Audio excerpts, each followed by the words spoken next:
ride on a donkey, not on a one-horse open sleigh. Right? Right? Okay. Hey, radio listeners, once again, good morning. It's 18th day of January, just a week away from Christmas. Next week, of course, families will be gathering and, sitting around the table and just having, a get-together for breakfast, lunch, and everybody coming together to celebrate Christmas. Not all the people that are fortunate to do that, but think about the unfortunate people that leading up to the holidays, if there's any way that you can actually assist, whether it be clothing, whether it be food, more importantly, so that they too can be part of the celebration. Well, again, it's just not about you, but again, we see more and more in St. Maarten where the poverty level has risen tremendously, that there are a lot of families out there who are desperately in need. So in whatever way you can assist, please think about them and go out and do your due diligence. And you don't have to put it on Facebook. If you're helping someone, help them from the heart. Not to post it on social media and say, yeah, look what I did. All right. And someone who actually works hard in the community as part of being a club, part of the Lions Club. That's my guest this morning. He is candidate number 2 and deputy leader of the Now Party. Let me say good morning and welcome to Mr. Claudius Buncamper, MP Claudius Buncamper. I know usually we meet on Wednesdays, but unfortunately Wednesday he's going to be off island, so I decided to grab him today and then come on in and talk to the country, talk to the community. As a matter of fact. MP, good morning. Morning, Grace. We got 7 days till Christmas. How are things coming along? You bought gifts for all the grandbabies? The grandkids are taken care of. They're taken care of. The adults have to deal with it themselves. It's an expensive time, eh? Mm-hmm. And, besides, having spent a lot of money on court cases and so, right. I want to be cautious and I want to, whatever I have in spare, I want to do exactly what you just said. Help my neighbors, help those that cannot help themselves at this point in time. That's something that I know with the Lions Club, they always do it, mm-hmm. they share food and so. I always tell them, share that meal on Christmas Day and you will realize the joy that you truly can bring to somebody's heart, I know the Now Party, we are planning something on Christmas Eve for the public and especially the children, we want to bring in Santa and so. So, but that's politics. When you do it on your own and you don't go and, like you said, go on Facebook and put on all kind of things, because people that are in need don't need to be exposed unnecessarily. And too often we do that because there's something in it for me, and that is publicity normally. So those things I have families that I help every month. I have people that I feed, baskets that I send out every month, and you haven't seen it on Facebook, and you're not going to see it on Facebook, because those people also have pride, and you don't have to upstage everybody, for what you're doing. Right. If you're doing it, do it from the heart. If you're not going to do it from the heart, don't worry doing it. If you want to do it for politics, then say you're doing it for politics. Mm-hmm. Because come the end of January, you won't be there giving a basket again. My basket is going straight through. They go year through. Wow. You don't have to. I work with a local farmer, and eventually that will come out who it is, because I'm going to be doing an interview with him also. Remember, we are talking about the Ministry of Agriculture that we are coming with. So agriculture is a big thing for me. While I'm not an agriculturist, my daughter, though, has done planting and all those things, and we bought towers to do the whole racking of, I think it's 36 crops per tower. She bought 10 towers, she invested in that, and that's where we're going to do the planting. She also had her chickens and so. Mm-hmm. I have seen it from close by, when eggs were 15 guilders, we were selling them for $4. The chickens couldn't lay the eggs fast enough, and even when the eggs went back down to $3, the people still came by us to look for the $4 or $5 box of eggs. So it was organic, you were getting a decent something. So it's a different world when you talk about food sustainability and the whole Ministry of Agriculture. That's why I spoke about last week, because I'm very passionate in it. Mm-hmm. But Grace, before I really get into what I want to talk about today, I want to make a statement. I have to make this statement, actually. I want to dispel the rumor that the National Alliance Party has been putting out by the seniors when they are campaigning that I am in jail. I am standing and sitting right here by you right now. Wait. Let's back it up a minute here. You are in jail. I am in jail. Don't vote for me. You have proof of that was said? Yes, definitely. Okay. Oh, definitely. Okay. It happened in Belvedere. It happened in Belvedere. Right. I don't think you would come here and make such a statement. I don't need to lie Right. about nothing. When I come and I say something, I do my research. I was called from Belvedere by somebody because they reached by seniors that were just told a few minutes before that I was in jail, so don't worry, vote for me. I am out. I ain't going to jail. I have a court case. I am dealing with my court case. Others have court cases coming. They know it. And I ain't going to delve in because I wish nobody wrong in that sense. I told them, resign and get out of the business instead of pulling yourself forward and burying yourself deeper and deeper. But I'm sure they know exactly who they are, and when the time is right, they deal with their things. I'm here, Grace. I want to make it very clear. I am running January 11th. I am going to win my seat on January 11th, and I am going to take my seat. And nobody can take it away from me because the law doesn't allow that. They're out there dispelling the rumor, oh, when he get elected, they're going to suspend him again. You cannot suspend me again. The law says the term. And people out there, they got law degrees and they're talking about, but when they made the law, they didn't mean this. There is not even, with the law, Article 50 of the Constitution, there is not even an explanation of the law. It was a law taken from Curacao because of the Anthony Cadet situation that he was suspended. And guess what? After that, he went back to the elections, he won, and he went right back in. Mm-hmm. He was still in court. So it's to show you, people just talk for the sake of talking because it's election time. Claudius Anthony Buncamper is going to win his seat come January 11th. No ifs and buts about that. The people want me. Because if they don't want me, I will not win. But once I win, then all those naysayers will have to become believers. Because that's what the people want. It's not what they want. They are not important to me. Again, I've been very critical about the government and other politicians based on issues and facts. I didn't tell a politician he did something and he didn't do something. When I went at Duran, people said, oh God, why are you beating up on him? I didn't beat up on him. The ombudsman beat up on him. The ombudsman said he did fraud. His own prime minister in Sucker Garden said, oh, the little black boy. Why are you going to racial? Why are you pulling a racial card? If Duran did wrong, you're going to have to answer to it. So like how I was accused of things, I'm answering to them. I'm fighting my court cases. But don't pretentiously go and pull a race card thinking that, everybody going to side with you. Nobody going to side with you. The little black boy what? That he did wrong, so they want to kill him now. Oh. The ombudsman said he did wrong. So the ombudsman is racial? Are you telling me that, Madam Prime Minister? Because this is the nonsensical nonsense going on stage. Our rally is coming. Let me tell everybody. From January 3rd to January 8th, the now going to be out here. We made a solemn promise that we are not going to campaign publicly on stage during the Christmas season. I believe it's a season of love and giving and peace. Take it easy. Others, they believe it's the time to go. They want to get in that bang before Christmas. Everybody, they do. Have no issue with that. Like but,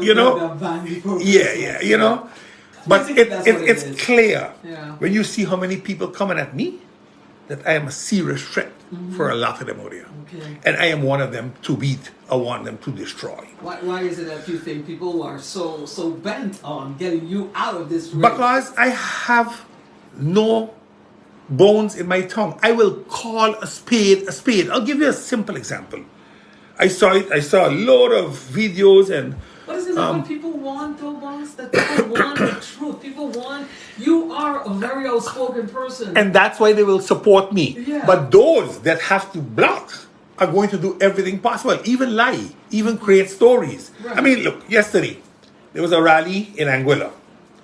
And a load of riling up came about it. And I said, no. If there are people living in Anguilla with a Dutch passport, and they are registered here, mind you, we just finished cleaning the whole registry, Right. So they cannot be registered here. Yes, you can have a Dutch passport, There's nothing wrong with you having a Dutch passport living in a foreign territory. But if you come here to vote, let me be clear on this. All those people have to be filing taxes in Sint Maarten. And if they're not filing taxes, then they're committing tax fraud. So how are they voting if they're not? Because they're in the registry here. Oh. They're in the civil registry here. That's why they're voting. So while the Prime Minister went and cleaned up the civil registry, she conveniently forgot a lot of people. Now, this is dangerous. This is a dangerous precedent we are setting. Who was campaigning in Angola? The Marlin. The who? The Marlin. The name Marlin was there. And I'm going to publicly state it because, you see, he had a lot to say about me on stage and all kind of things. But isn't that when I fraud? get on stage, I'm going to deal with him. Isn't that fraud, though? Naturally, it is. If you are living in St. Kitts or in Antigua or in America, or listen, America is the only place when you go as a student, you cannot become a resident. Correct. You get a visa, so you're never written out of the census here. But when you will live to the other islands, you must leave. You must write out. The law says you must. So you see, if the tax law, if the tax office of Sint Maarten runs a crossover with Anguilla, they got a problem. They got a serious problem. That's dangerous. So how then do you actually get the list of persons residing in Anguilla that are actually eligible to vote here? It is a difficult something. It's quite difficult, but it is something that you have to cross-reference. And They've done that in the past, I though. feel like they have done it in the past. I remember when Look, Anguilla used to have 2,000 votes. Right. They used to Now they're down to about 500. Okay. But they still have them. Right. And they still have them in St. Kitts too. Look, I always say, if you're like Holland, they say if you're Dutch living in a foreign territory, you're allowed to vote in their elections. If we create that law here, then there's no discussion. If you're a Sint Maartener living in Anguilla, you can vote. But you can't be an Anguillian with a Dutch nationality because one of your parents was Dutch and then you are voting in this election. That would be like saying everybody who has a residence permit in Sint Maarten, you can vote. That's what you're opening that door. You're opening a very dangerous door. But again, that is for the government to deal with. The government said they cleaned up the census, clean it up the right way. They didn't clean it up the right way. So, for me, again, my campaign will continue to be based on the facts and the visions as laid down in the Now Manifesto. I just brought this piece in so people understand what's really happening out there. The illegalities that are taking place out there. Because it's illegal to come from another country here with a Dutch passport to vote when you are not living here. You're not legally living here. You're legally living in another country. So back it up here 1 second, MP. So they come here to vote with a Dutch passport? Yes, they have a Dutch passport. Okay, Look, there are a lot of people living on the Dutch side that have a French passport. That's true. And then they slide over on the French side to go to vote. But you better have the carte nationale and an address on the French side. And if they catch you that you're not living there, you're in problems. If they do catch you, you're in problems. Because you can't be living in more than one country, especially for the Dutch. They tell you point blank, you have to do your worldwide income. Right. Your worldwide income must be registered where you are registered. So you could be living in Anguilla, but you are registered in Sint Maarten, you better file your taxes. I didn't say you had to pay tax, File your taxes, because if you made the money in Anguilla and you paid your taxes there, you don't have to pay them here unless you didn't pay enough in Anguilla. Because the Dutch will run their own calculation on what you owe, then you show them what you pay in Anguilla and the balance you pay here. Is the government in Anguilla aware of what's going on? Well, they had ministers endorsing, which I found welcoming people. I found I have never seen this before. I know they go over and campaign but the government gets involved in endorsing its people to go Sint Maarten, go vote, when you know that's not the way to do things. I was kind of taken aback and I said, you know what? It's something to talk about, because I think it is time to bring this to the forefront that people understand this is not normal. This is not normal. This is desperation. That I saw for sure. But again, look, I am critical. I bring up things. And this morning I got a WhatsApp that the permits department at Vromi is closed from December 18th to January 19th, a whole month, 5 weeks nearly. And I'm asking myself, why would you do that? I can understand you tell me from the 23rd, 24th to the 2nd of January you close. But 5 weeks? We got people waiting for permits 2 years and plus, and they can't get a permit yet. Others come in and out within a month. And I'm saying, why would you close 5 weeks? I can understand you close a week or two, you know. I can understand that. During the Christmas and New Year period, there's a break because most people ask for off, so you're on low capacity. But 5 weeks? I mean, I have never heard of this before. I spent 25 years in Vroomi. I've never seen that before. That never happened before. No, I haven't seen it. Right, you said 25 years. That's a long time, long enough. Very, very long. So, you know, when it comes to the, you know, so that's why I said, these are the things that normally get me in trouble because I speak out about them. I come and I say what I think. And I am not dealing on fiction. I'm dealing on fact. This closure is on the government information sheet. The Anguilla issue, it is on a video circulating in Sint Maarten. So I checked with tax authorities. Right. And tax authorities started to smile and they said, no, doesn't work so. They come here to vote. That means they're registered in the census. That means they have to be doing tax filings in Sint Maarten. So how then? You know, there's so many questions surrounding this. All I have done now is brought it to the forefront. Okay. Those responsible to do their job will have to start doing their job. This is not going to be solved before the elections. That's why but I'll tell you something. If 8 months from now you get a call from the Dutch tax office, you got two choices. Go and deal with them or be dragged to courts, because you can't just deregister and think that everything from the past gone. Everything from the past remains. That's their problem. That's going to be their problem. Mm-hmm. So they can figure that one out. But Grace, you know, I want to talk a little bit about the infrastructure, the resilience. Yeah, that's where we left off last Correct. Wednesday. So let's pick up from there again. Well, you see, a lot of people, how would I say? I hope you don't mind. I didn't give you cold wonderful. water. No cold water. No cold water because the truth, yeah. Okay, got it. But infrastructure, the resilience, climate change, and utilities. This is something that when we talk about it, we very often, when you hear infrastructure, people stop and think roads. And I want to get away from that completely because that's not true. The infrastructure and the resilience of it, you must look at it that it is a physical and organizational structures that support the community is what we understand as being infrastructure. Infrastructure facilitates people, for example, to communicate with each other. Getting from home to work and to school, so transportation. Having access to drinking water. Sewage systems, healthcare, education, safety and security. Monetary systems, so central banks and banks, etc., etc. That's your infrastructure, because your infrastructure is tied into everything. We too often just make it, infrastructure is roads. No, it's not. A country's infrastructure and its resiliency, they are intertwined with each other. If you have a horrible economy, that means you don't have money to pay. But if you have a bad healthcare system, people ain't coming here because they are afraid they can't get medical care. Mm-hmm. So tourists won't come. So you see, everything is really tied into each other. If your country isn't safe, tourists are being robbed every day, or like home invasions now and this now and that, people get weary. People get scared. They tell the family, "No, don't come, I'm going to come by you," because the country is safe. These are things we need to understand. When we're planning infrastructure needs for Sint Maarten, I'm going to use a word that has been used in the past, but they don't understand.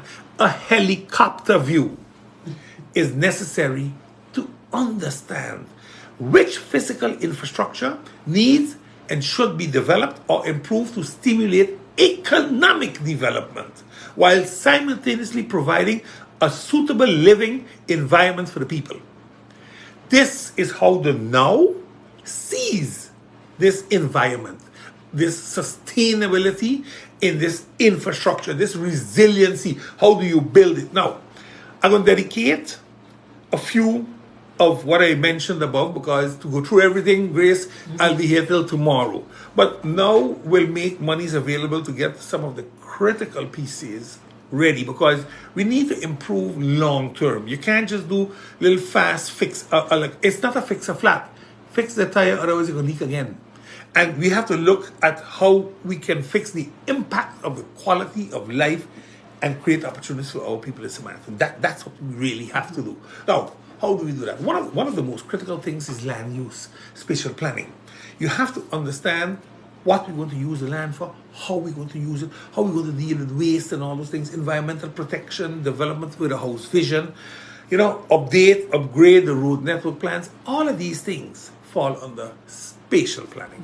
Now, you know that our house vision is 0.0. We haven't done nothing for the past 4 years. We're rushing now doing a little fast pack job on roads, and you're hearing ministers talking about, we're going to raise the inspection fee for cars, right? So that we can patch holes. That is the dumbest thing I have ever heard. That is the dumbest thing I have ever heard. Why is that? Because the road fund that he's talking about, correct, that is regulated by law.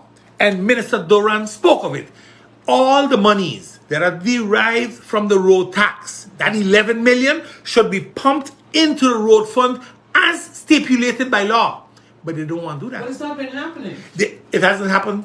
It has never happened. It has never happened. That's a question. I'm glad you mentioned that, MP, because that's a question that always pops up every time around, when the roads are in the they start talking about the road fund. And then they start talking about it. People are asking, so why are we paying road tax every year? Because at this point in time, while who was the mastermind behind the law exists, I think it's about 10, 15 years now that this road fund was brought up. This is nothing new. Right, that's what I said. And previous ministers have never pulled the trigger. Just like garbage collection and sewage collection. There's a fee for it. All they got to do, the minister has to sign and he can start collecting tomorrow. Stroke of a pen. Yes, but they will not do it because it's very unpopular. Right. So what will happen with the road fund actually is that the minister has nothing to say anymore. They take the money, they put it in the road fund. The road fund has its own management and a supervisory board, just like the airport. So why then? And their task is to fix the roads, right, naturally in collaboration with the minister who does spatial planning. Because government does the spatial planning, not the road fund. So government says, I want to do these things. You tell me as road fund, what's the best method and methodology to fix the roads? We have 11 million a year. Can I get a multi-annual plan for the next 10 years? That would be 110 million guilders that you have gotten. How do we fix roads? Where do we put in new roads? How do we rip out old roads? Don't come tell me about, we're going to put concrete. You're talking nonsense. And this man is an engineer.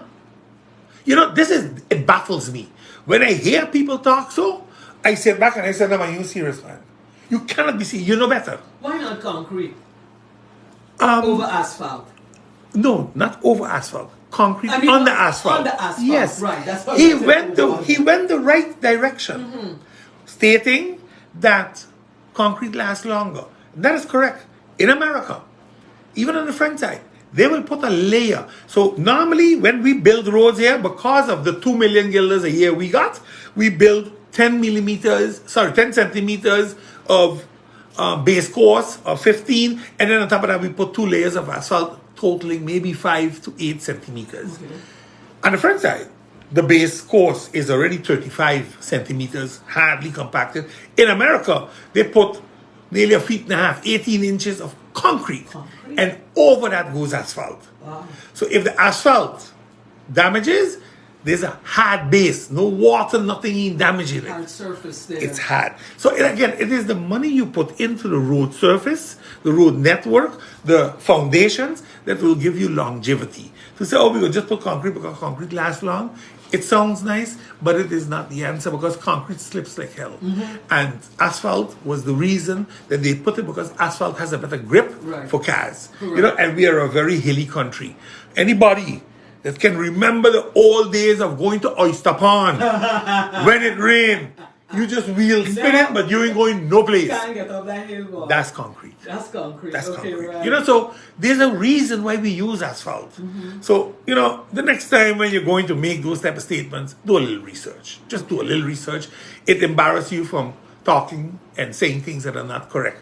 But to raise the tax on the inspection, There's a reason for it. And it had nothing to do with fixing the potholes.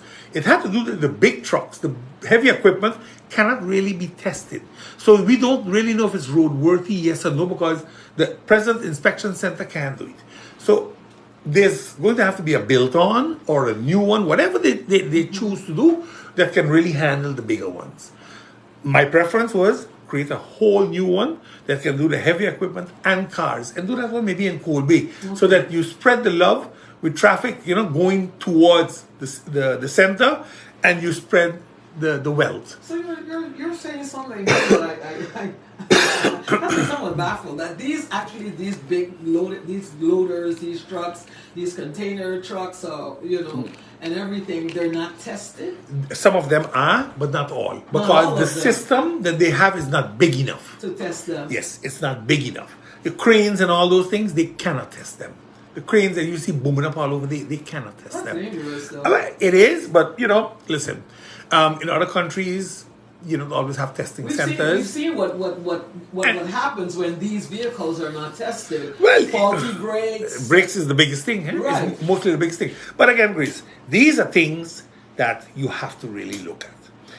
So spatial planning is one of the most important things, because if you can put the zoning laws in place and say, okay, this is going to be this is going to be that, at least they can't build it no more. Because right now, there are no zoning laws. Everybody building left, right, and center, ripping asunder the hills. And then they boast that they get money for the permit.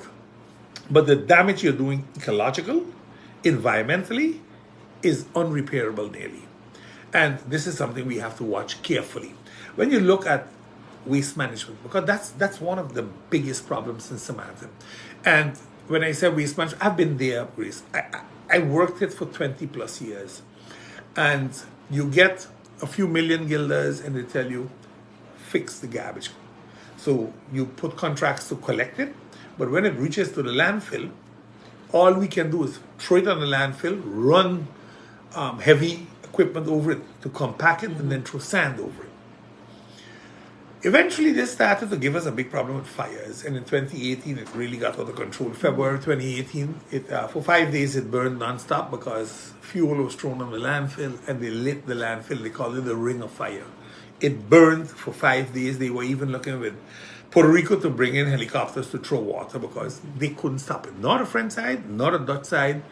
Fire departments could stop it. Eventually, we got it under control because we started sucking the pond onto the landfill. Okay. And then, the toxins, cancers, or whatever it was, the military went in. The military went in, they did their tests. The results were never published because they were not in favor of the investigation that the prosecutor's office was doing, saying it will kill people.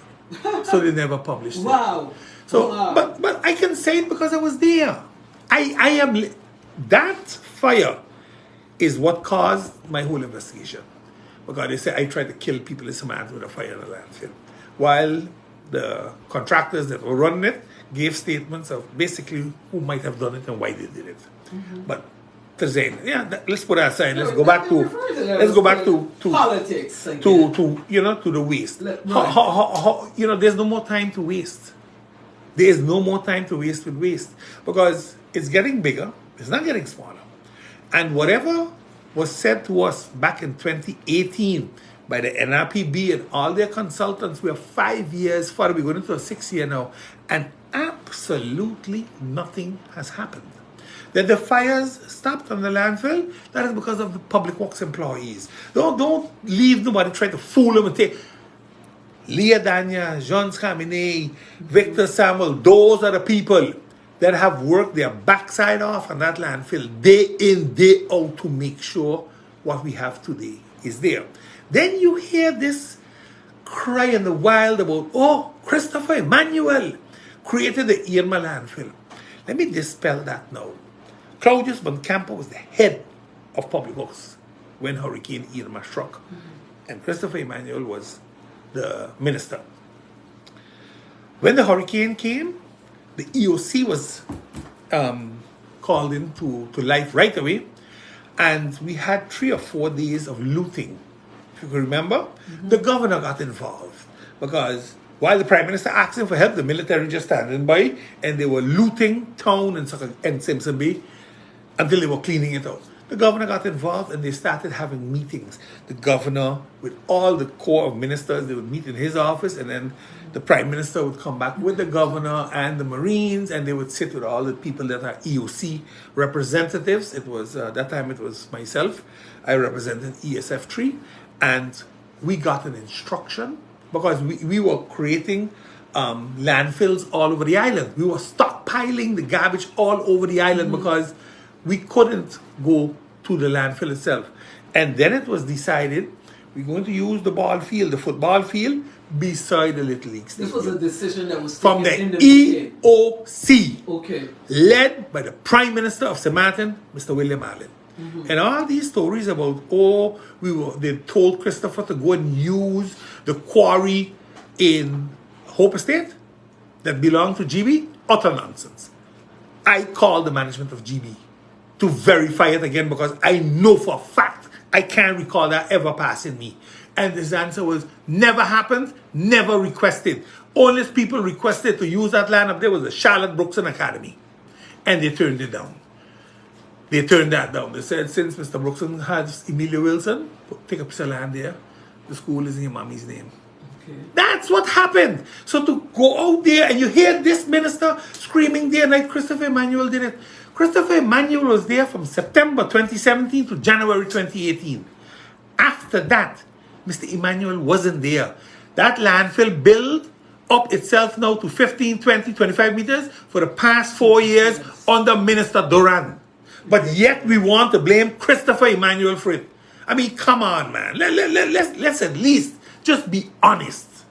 Be honest about what happened. Be honest that this government has stood by and allowed the NRPB to do work after work after work with consultants and have no solution for no waste management plan. Because I'll be honest with you, when the SWAB was there, the SWAB did a whole market research for the waste authority. They went to Curacao, they looked at how, because the difference between Curacao and Sint Maarten was, in Curacao, Silicor owns the equipment. In Sint Maarten, the locals own it. So we had to find a way how we will bring in the locals, create a 10-year transition period where the equipment will eventually come to the waste authority, but all the locals would have been a part of the waste authority. So ownership, generational wealth, this is what it was. This is what they don't want. This government doesn't want that. They want to set up something that they're going to run. You can't run it. Get rid of it. It is something you cannot control. Allow tipping fees at the landfill. What we have to do is we have to do waste to energy if we like it or not. That is the same solution. That's waste to energy. Right. That's waste to energy. Right. So you create an incineration plant that produces electricity or drinking water, whatever you so desire. The steps are there. We had a proposal that all we had to do was ensure that GB would buy the electricity and supply the garbage. They would have done a $70 million investment. These things were vetted by HBN law. They were signed off by the government of William Allen. And then government changed and it didn't go any place. That was politics. It didn't go no place. After 10 months, they cut it. Right. But again, if it was there, today we wouldn't be talking about these heavy bills by GB with fuel because that was burning garbage. You see, this is the problem. We need to create private-public entities where we can do certain things as countries in Maarten. We have to stop as government wanting to be hands-on, hands-in, making the decisions. You're not the expert.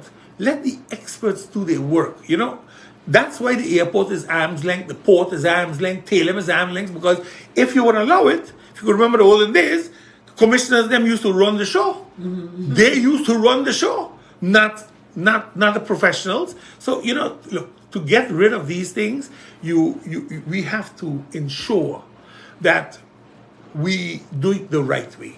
And I think right now waste is not going the right way, and we need to change it. And the relocating of the residents on the dump Do you have a follow-up on that? Because that was a project that actually, I believe, was initiated by the NRPB. We haven't heard anything. $14 million was paid out. People have moved. People are still. They people have moved. I know factually people have moved. And now the problem is, people that had businesses, the government, NRPB, is responsible to make sure that they get a new location to do their business. So you have to give them hindrance. You're legalizing something that was illegal. That's what's happening now. It's going to be fun. We'll see where it ends. I warned for this from day one. We'll see where it ends. You see, Grace, the same thing goes with resilience.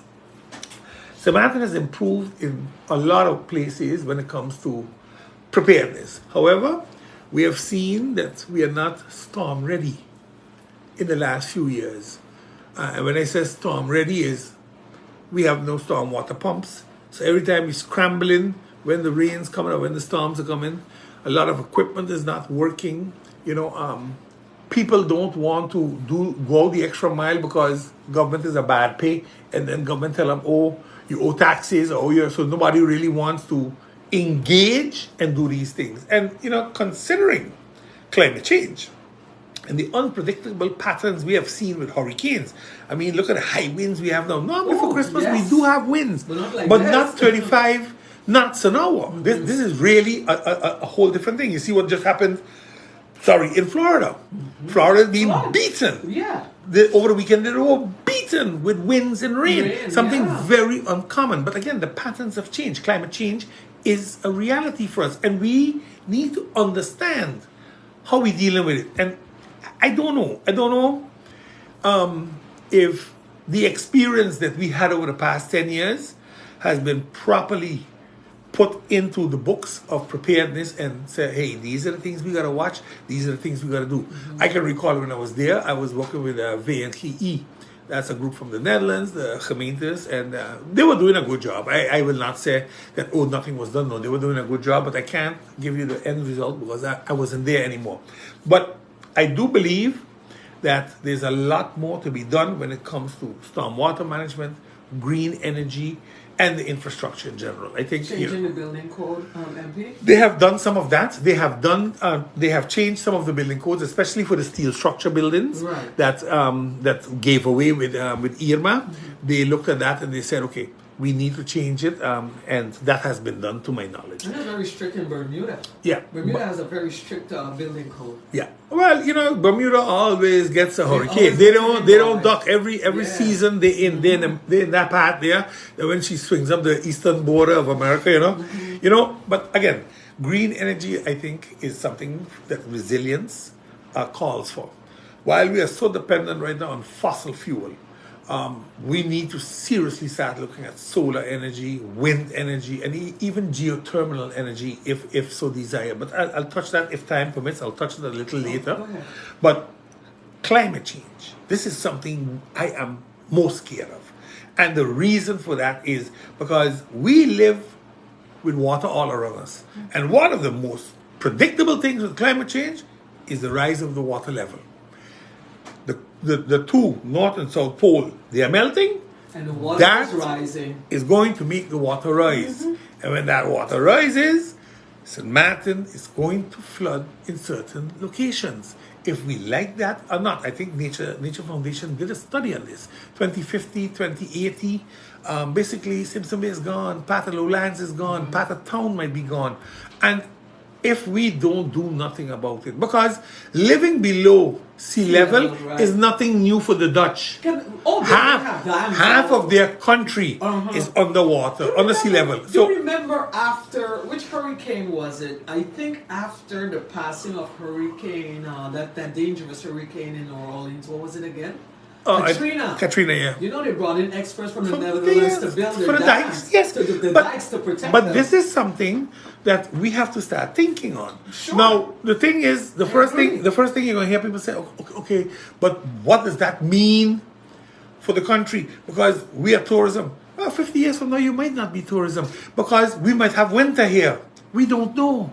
We really don't know with climate change what's really going to happen with the predictions of weather. St. Kitts had hail a few months ago. I know, I saw it. And Sabre has it quite often because of the height. Yeah. We are not that high, so we mightn't get it so easy. Mhm. But what I'm trying to say is climate change is something that we have to remember is a big problem for us. So besides the rising water and fixing of the building codes, coastal erosion is something that we are going to suffer. The waves are going to get bigger, so when they slam in here, they're going to take the sand and go with everything. And then we have a lot of bleaching of corals. Why? Because we still have a lot of sewage that is leaked into the sea on a daily basis, into the lagoon, into the ponds, because not everybody is connected. Now, I'm not going to sit down here and say, oh, government ain't doing their job. Government ain't doing their job good enough. Because certain things could have been done. We could have connected the whole soccer garden by now. The money was there, but we opted not to. Why? I don't know. You have to ask government. I don't know. Well, you have to There was investigate it when there you was get $2 million in a fine from the Larimar case. Mm-hmm. All the roads did was fix the lifting station by the emergency homes in Foga and pull the line to town. But why not connect the rest? They're there. Connect them. Use the money and connect them, because you're not doing the other works. You didn't put in the lifting station in town. You didn't do 88 Road. So what are you doing with the money? Or maybe they're going to fix Dutch water. You see, bad planning, poor planning gives a poor performance. And that's what's happening in the sewage. The sewage people want to do their work, but they're not really given the tools nor opportunity. They boasted about, oh God, look how much money we saved because we got rid of the roads in the sewage plant. Ask the people what's really happening. The sewage plant is a disaster. A disaster. I'm not afraid to say it. It hurts my heart because that's where I come from. But we are far. We haven't snaked a pipe or run a camera through a pipe for the past 3.5 years. So we don't know what's happening under there anymore.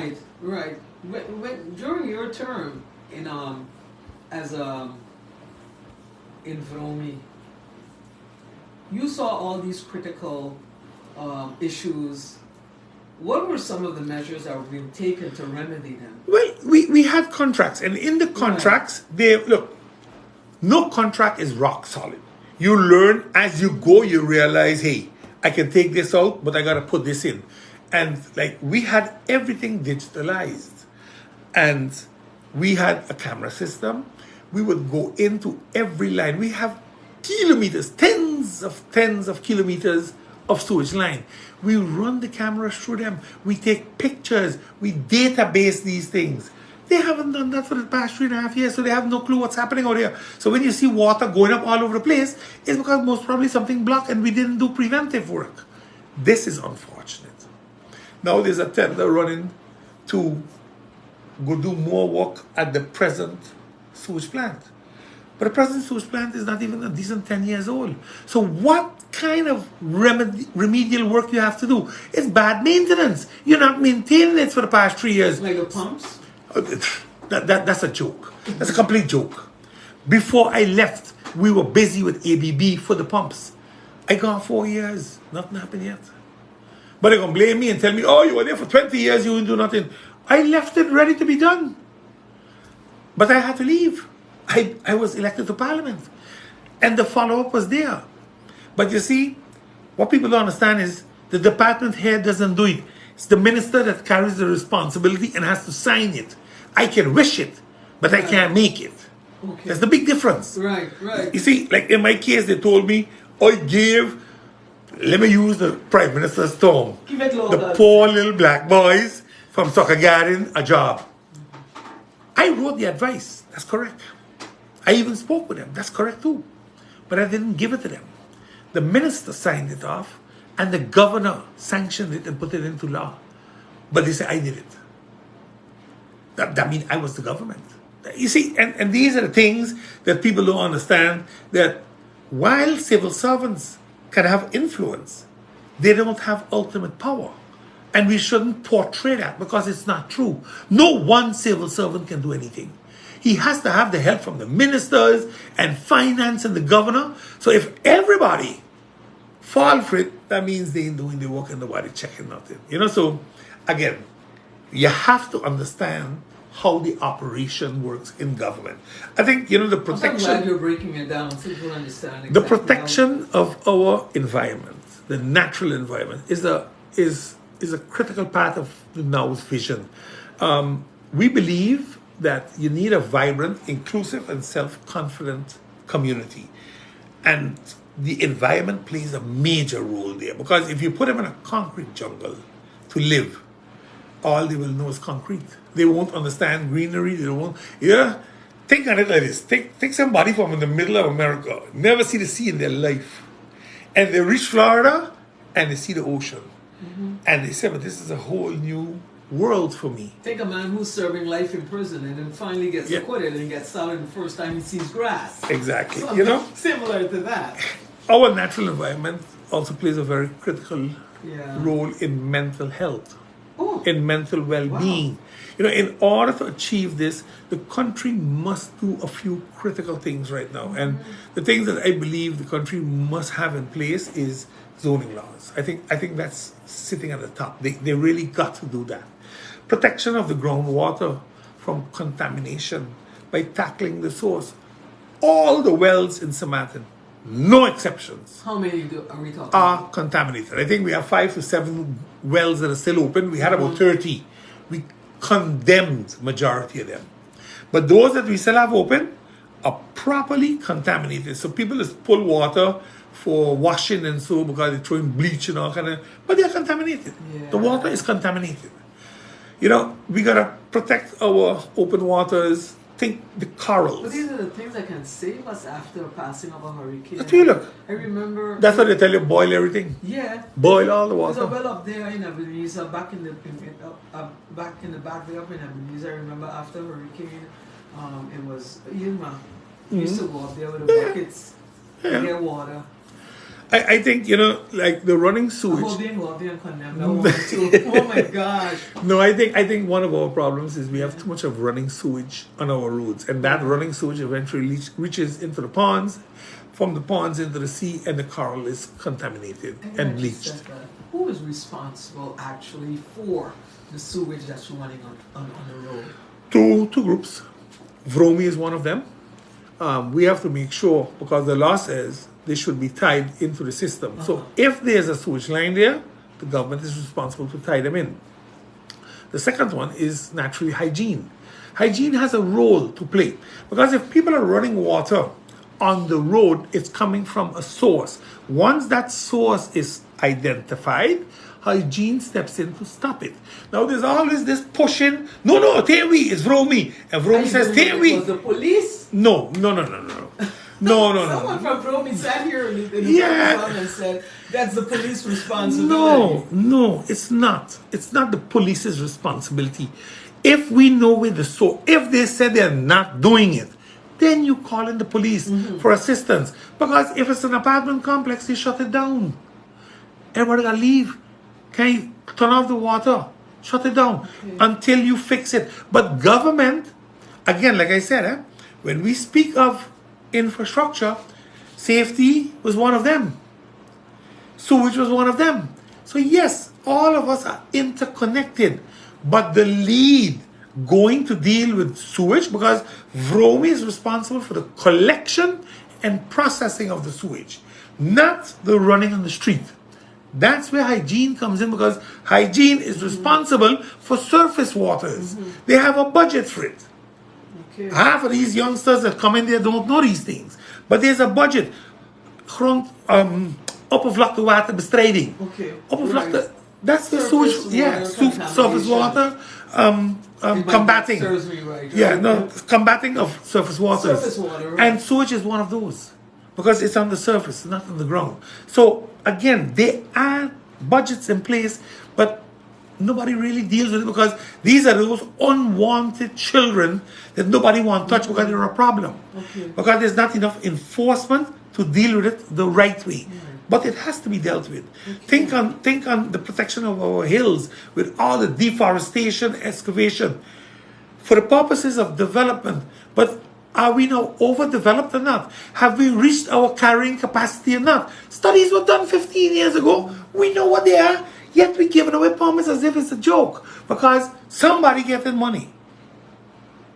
Not the government necessarily. I'm brave enough to say it. And they gonna ask me to come and prove it. And then I go, like how the lady said, we're gonna release some building permits. Look, I don't want to delve into mudslinging now. But the practices that we have ongoing right now are destroying country St. Maarten completely. We need to reclaim our coastlines and beaches. We have beaches we can't even get to good. All the coastline is owned and built up by people. The law says different. And then blocks you from even entering. Exactly. The law says different.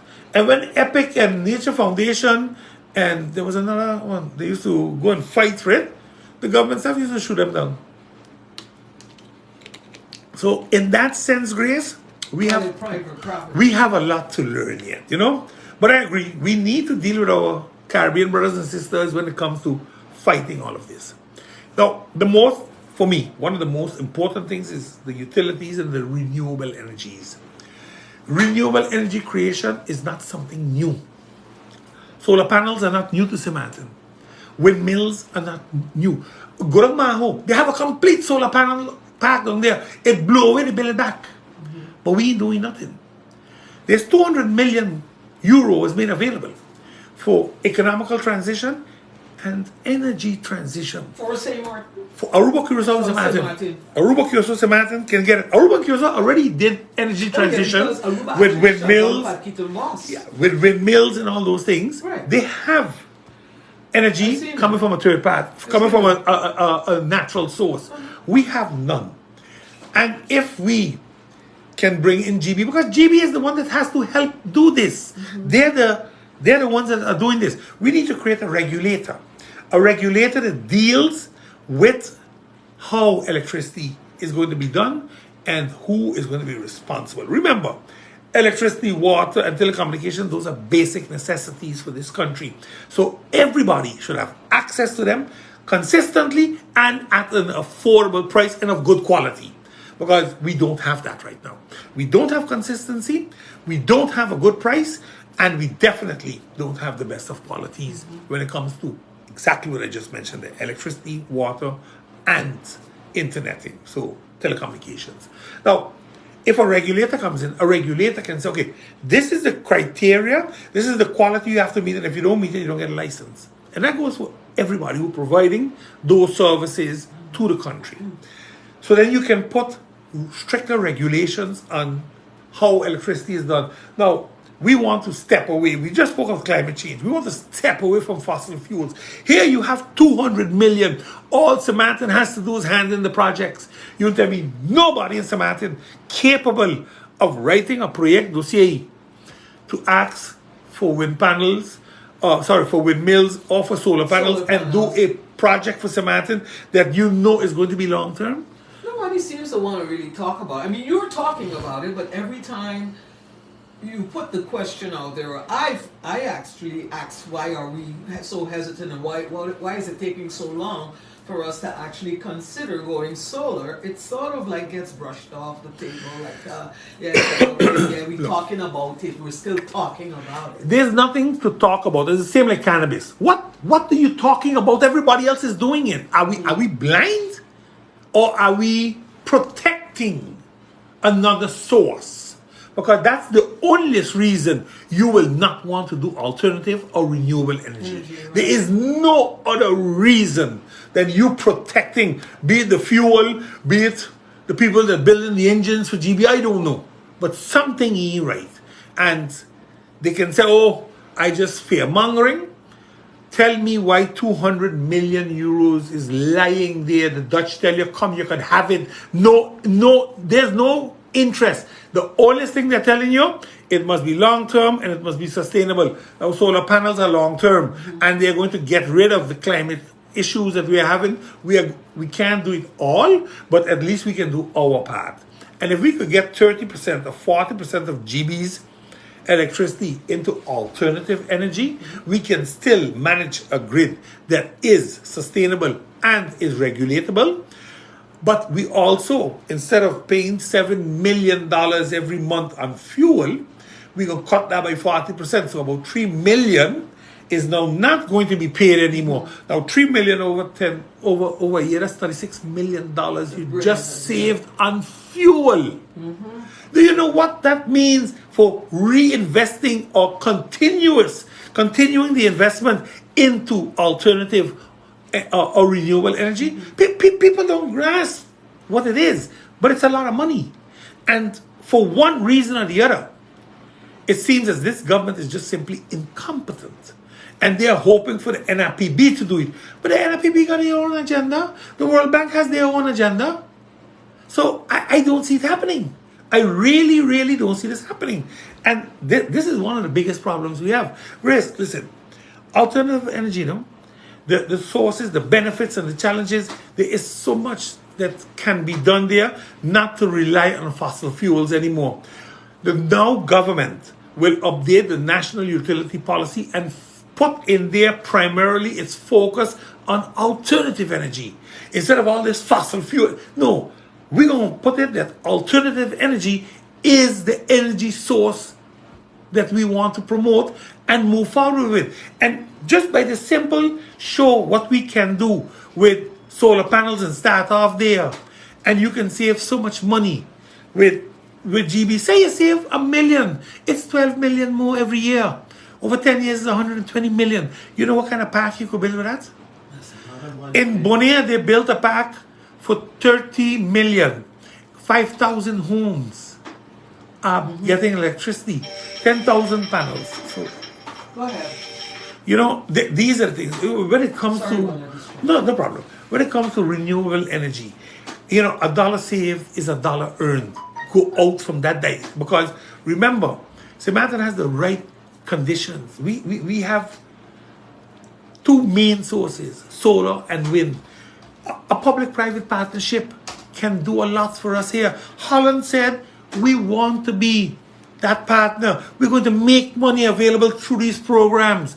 All you got to do is make sure that the program is sustainable long-term and will help fight climate change. Right. What is so difficult in this? I don't understand it. And it's basically something that you're getting for free. The sun, exactly, and the wind. You know, and all I'm telling them is the production of solar energy on open parcels of land, rooftops, public buildings, schools, businesses, and homes that want to participate in such a program. Let's do that. Right. Think on wind energy with the placement of windmills on the eastern bluff of the island. Kema did all the studies. That's the best place to do it. And we can put a few windmills there, each windmill doing 3 meg.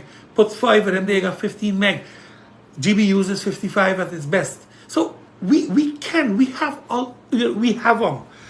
You know, there are so many other things, you know, Grace, I can go, but I know time is running on us.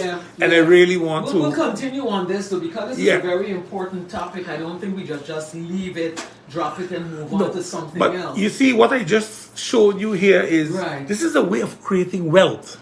Because as you step into the renewable and the alternative energies, people start saving money, people start becoming rich. People can learn to work in this field, work with GB, installing solar panels, maintaining solar panels, windmills. It's a whole new business. And a lot of people, entrepreneurs, can become businessmen, can start to make a good living. Who benefits? The people of Sint Maarten. And I think this is the most important aspect, because the sustainability and the resilience of your country is guaranteed, and the ability to effectively manage the environmental impact of disasters and everyday waste management will then be properly controlled, because we can then get rid of the landfill using alternative energy. So, you know, there's so much more to be done. But I think I want to, you know, leave it today where we are here, because the next time I come by you, we're going to talk about the law enforcement a little bit also.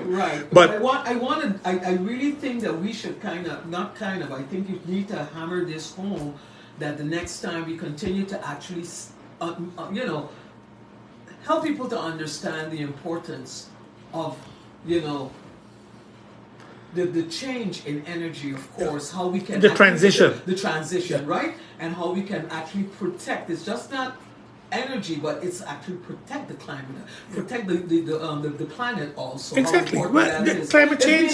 It's being done around the world, and why are we not getting involved? Look in at this? Dubai. Last week I was critical about it. Right. It turned out that everyone, COP 28. 198 people, countries COP 28. signed. Yeah, COP28. It went excellent. Much people didn't, while they didn't get everything they wanted. At least they got, yes, we're going to do it. Right. So we jumped the hurdle of we ain't gonna do it to we gonna do it. How we gonna do it? That's gonna be the fight yet. That's the next thing. But Right. at least we are on the page of we gonna do it. So maybe Sint Maarten should get on our page. We gonna do it. Right. And start working on it. Yeah. There also, but we'll get back to that next week again. My guest this morning is the number 2 candidate and deputy leader of the Now Party, MP Claudius Buncamper, and of course to your viewers also. Anything last thing before you wrap it up? I know I will not be on your program before Christmas anymore. Right. So I want to wish everyone a wonderful Christmas. Now I know not all of us have the money we're looking for or wishing we had more money, but Christmas is about love. Christmas is about peace. If you have those two in your heart, I think you have a good thing going already within your family. And to all, if you can spare a meal, if you can spare a gift for the child next door, please. Nobody gonna be mad with you. Kindness don't cost you nothing really. Kindness is something that comes from the heart. And yes, some of us mightn't be able to afford to give a gift, but maybe together with a friend, you can buy that gift. So, pool your money, feed some people, give them gifts. Make sure that they too have a sense of Christmas in their home. While I know we can't maybe do it for everybody, but try to do it for as many people as you can. And, I want to close off again, wishing everyone a wonderful Christmas. I'll be back before the New Year's for sure. So the New Year's message will be a message of hope, a message of change. All right. God bless. All right. And remember, do it for a cause, not the applause. Have a safe and enjoyable day. The news is up next, and I'll see you all tomorrow morning back here at 7 o'clock.